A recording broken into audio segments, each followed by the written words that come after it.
Hi, my name is Laura Triplett and I'm with Atlantic Coast Mortgage, and I'm here today to talk to you about the home buying process.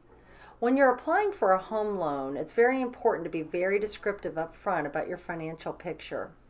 Making sure that you give all of the information about your last 2 years of employment history, last 2 years of residence history, if you own any other properties that you may not have a mortgage on, if there's any kind of credit delinquencies or explanations needed, prior divorces, very descriptive about anything that could come up in your financial history. Once we have all of this information, it's processed in a desktop underwriting, and at that point we will get a documentation checklist to you of some of the items that we'll need. This document checklist can be extended when it goes into underwriting, so be prepared for more information to be requested along the way. In the meantime, while you're waiting to hear back from our underwriter department about your approval, you could be doing things like checking on your insurance on the home to make sure you get the proper coverage and setting up your funds to be cleared for closing. We need these funds to be available to be transferred in the form of a cashier's check or a wire at the end of the road.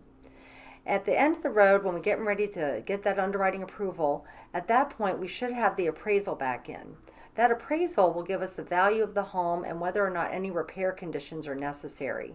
Be prepared because if there are repair conditions necessary, you may need to renegotiate on the contract.